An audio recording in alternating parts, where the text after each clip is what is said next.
The process is simplicity in the very essence of divinity, because divinity is simplicity. It is not a convoluted madness that is superimposed over other things to make them unnecessarily complicated. You utilize your field of energy that is erroneously referred to as your physical mind to formulate your ideas, intentions, aspirations, and then you modify these things in that place, in that space, until you feel that you've come to a final product, so to speak. And then you take that intention and you merge it in creative unity with the unlimited transformative potential of a sacred space, your engine of creation that is erroneously referred to as your imagination. Once you place that intention inside that space, it instantaneously manifests as a metaphysical reality. It already thrives. It doesn't exist because existence is less than survival. Thriving is far more than living. So what you're actually imaging, not imagining, because you have to be able to differentiate between the two, is something that actually exists. When you image something, you're viewing it. When you're imagining something, you're playing a pretend game inside the physical mind that these things exist. That's why they tell you to assume the feelings of the wishes already having been fulfilled. Assumption operates off the law of exactly that. I think it is there, so I hope it's there. Faith, hope, trust, belief all operate off of assumption. When you assume, presume, anticipate, or expect, they operate off of assumption. What I'm referring to is the absolute certainty of an unwavering knowing that you have it, because there it is. So you have to understand how it works.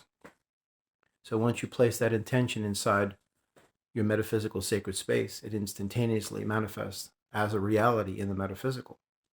That energy is then projected through the water portals of the earth as a conduit to begin the formulation of the materialization of those energies in some form of a vibrational physical equivalent. Now, here's the thing. When you initiate this process, you have to become the very embodiment of what you feel that is, the energy of what that is. You have to already know you have it, just like the skin on your body. You don't want it to be delivered to you. You're not waiting for it to be delivered to you. You have it already. So it doesn't even occur to you. It doesn't even come up as a blip on your radar. You don't even think about it because you have it. So there's no need to obsess, because obsession is a tether. If you continually obsess over something, you're blocking the manifestation process, because this is an uncertainty. What you're saying to the universe is, I don't trust you. I don't have any faith in you. I don't believe in you. I don't see it, so it's not happening. But therein lies the inherent dilemma suffered by people of why they give up quickly, because you've been trained to believe by their system that seeing is believing.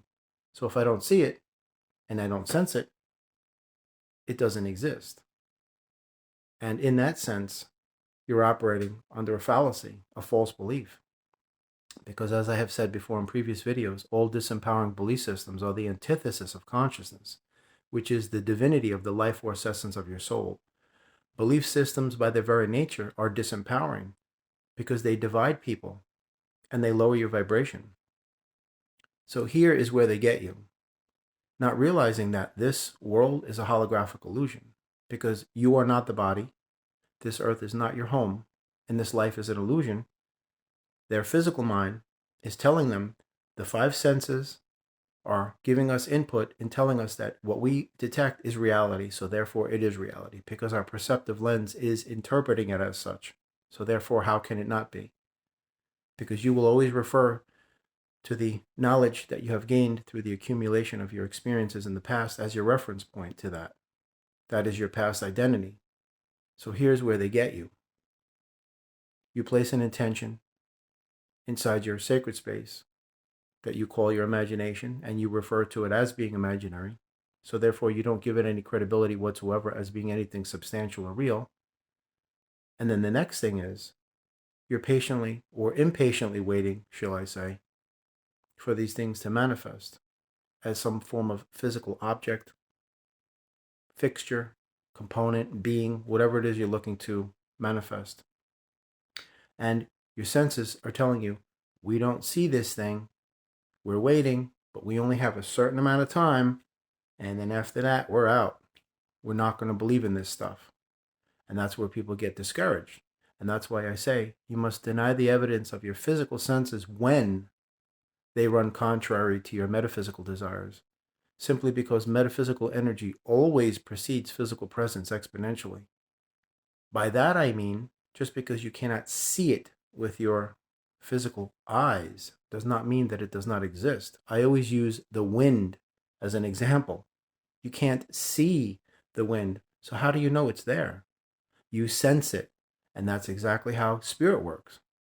That's exactly how spirit works. You can't see sound, but you know it's there because you hear it, you feel it. You don't even need your ears to hear sound. You feel it in your body, just like the wind. You can't see thoughts.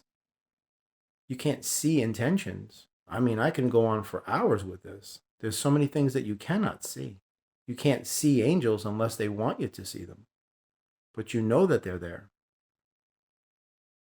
because your intuitive senses that are erroneously referred to as the sixth sense of the mind when it is not. It is the first sense of the soul, precognitive intuition. That's why you don't receive downloads from the universe because you're not a computer. What you are receiving is the fact that you are allowing these divine transmissions to be sent through the heart to the soul, never to the mind. And these are energies that are intuitive guidance being sent telepathically. And there is no such thing as mental telepathy because the physical mind is not capable of such things. The physical mind is accredited with things that it cannot do. If somebody asks you, where's your intelligence? Where's your imagination? Your memories, your thoughts? You'd always point to your head because you've been trained to believe that your everything is in here. Where's your talents and abilities, your feelings and emotions, your intelligence, your thoughts, your ideas, your visions, your dreams, your goals, hopes, aspirations, desires, whatever it is? Where is that? Oh, it's in here. It's right in my head, all locked up in here. No. Because what you're referring to is non-physical. It's formless, shapeless. It's metaphysical in nature. And they always tell you right there up front, this is the physical mind.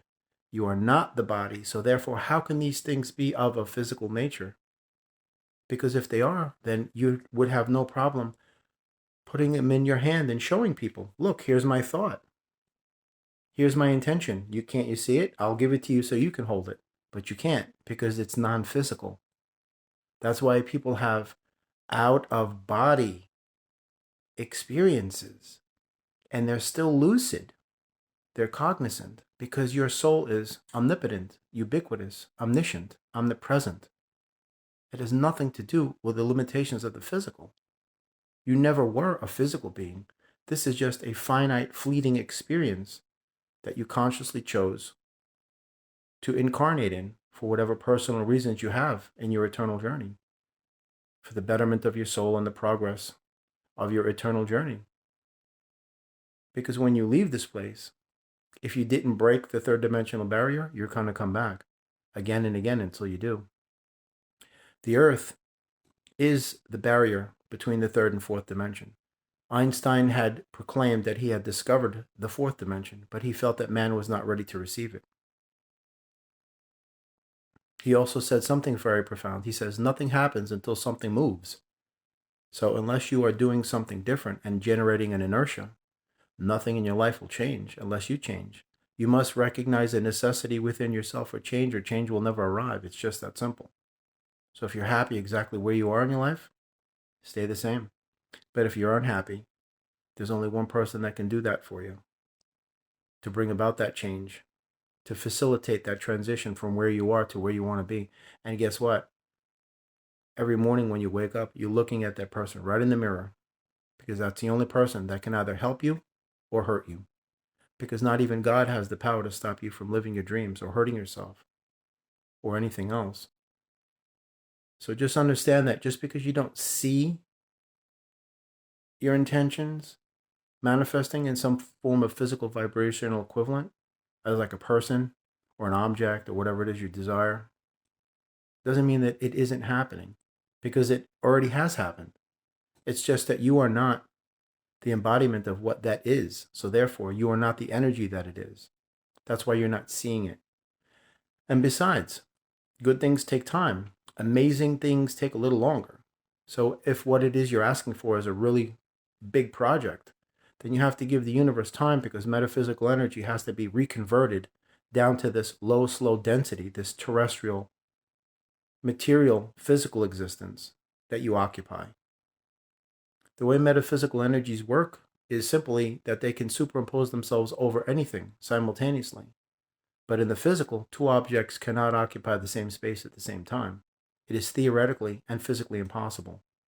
You cannot place a car inside of a car and have them occupy the same space. You cannot do it.